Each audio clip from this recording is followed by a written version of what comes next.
Hadirin yang dimuliakan Allah, tema kita pagi ini nih, temanya para orang-orang yang berinteraksi dengan uang biasanya. Dosa besar selanjutnya setelah homoseksual kemarin telah selesai kita bahas. Sekarang kita masuk pada dosa besar riba.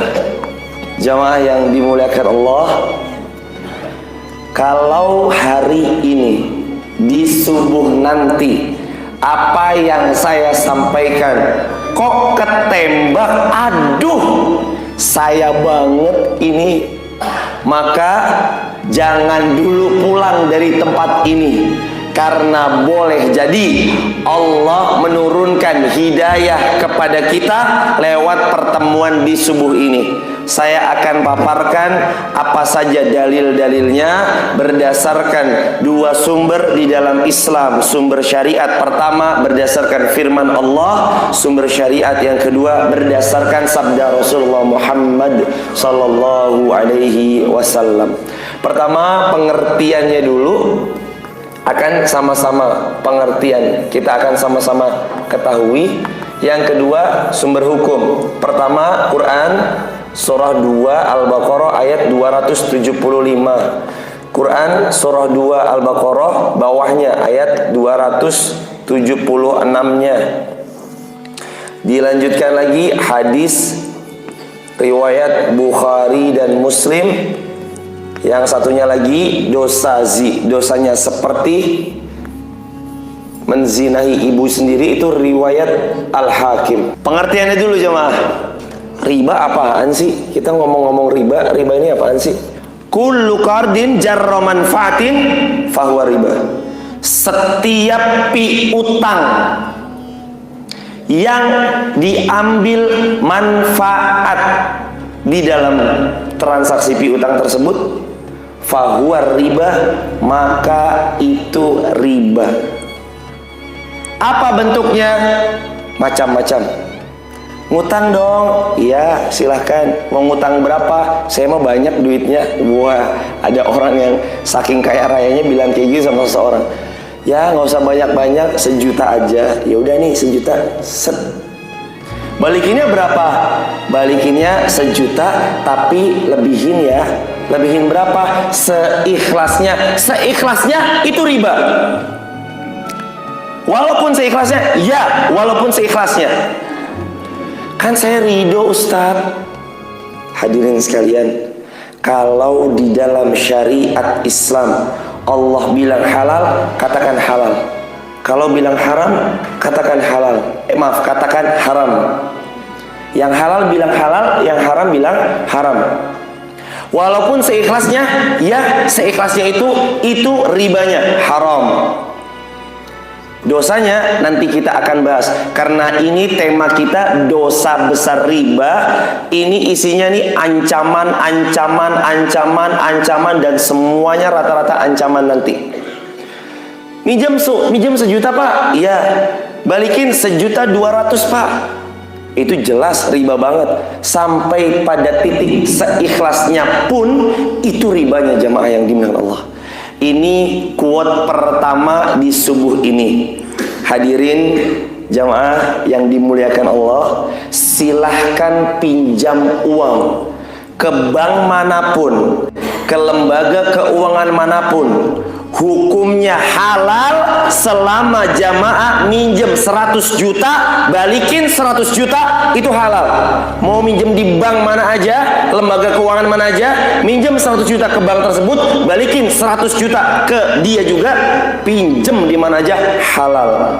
Itu kan pernyataan pembuka dari saya. Pinjem ke bank itu boleh nggak? Boleh. Asal pinjem ke bank manapun, ke lembaga keuangan manapun, minjem 100 juta, balikin juga harus 100 juta, nggak boleh lebih, walau cuma seperak, nggak boleh lebih, walau cuma seikhlasnya.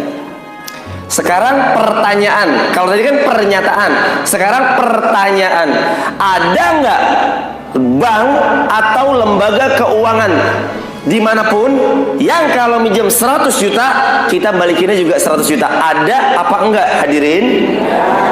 Tidak ada. Berarti itu apa? Riba atau bukan riba? Riba. Dan jangan bilang dimanis-manisin. Ini Indonesia tuh suka dimanis-manisin. Bilangnya bunga. Bunga tuh indah, bunga mawar, bunga melati. Saya di Kuripan, ibu mertua saya itu aslinya Kuripan. Ibu mertua saya aslinya Siuran, cuman mbahnya itu mbah abunya Kuripan. Di Kuripan tuh pas saya main banyak bunga-bunga krisan. Iya, bunga krisan itu. Jadi kalau nanam itu sederet putih-putih sederet, merah-merah sederet, kuning-kuning sederet, biru-biru sederet. Wah, indah banget hadirin jamaah sekalian. Kalau dibilang bunga, orang seneng.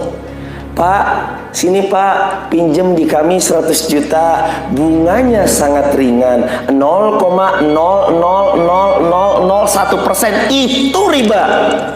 Mutlak, nggak bisa ditawar-tawar. Itu riba ya jamaah. Walaupun 0,0000001% itu ribanya. Riba kullu qardin, setiap piutang jarro manfaatin, diambil manfaat di dalamnya, fahuwa riba, maka itulah pengertian dari riba. Statement pertama sudah saya nyatakan tadi. Pertanyaan kedua, jamaah jawab sendiri, bukan saya yang jawab. Nggak ada yang kayak gitu, 100 juta balikin 100 juta, tapi harus lebih. Ini ancaman-ancaman yang Allah Subhanahu wa ta'ala firmankan di dalam firman Allah Quran surah Al-Baqarah ayat 275. Alladzina ya'kuluna ar-riba Alladzina ya'kuluna ar-riba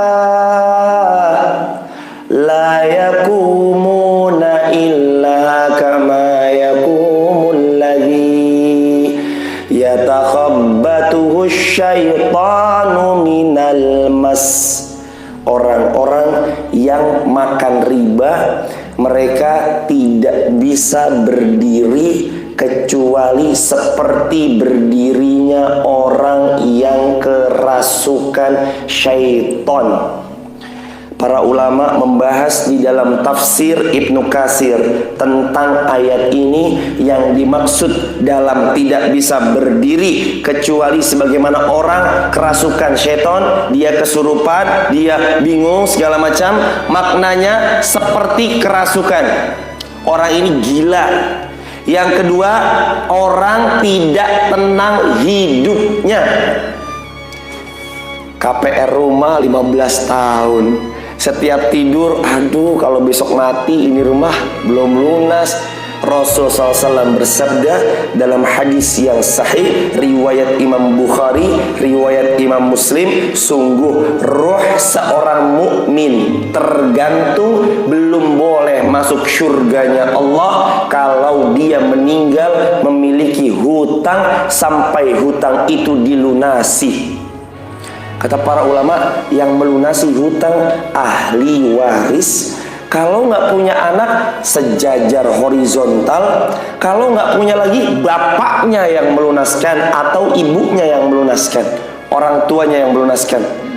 Kalau nggak punya lagi, misalkan ini orang benar-benar bapaknya udah wafat, saudaranya nggak punya anak tunggal, nggak punya anak juga, maka dikabarkan pada saudaranya, dikabarkan pada sahabatnya yang terdekat bahwasanya saya punya utang ke fulan.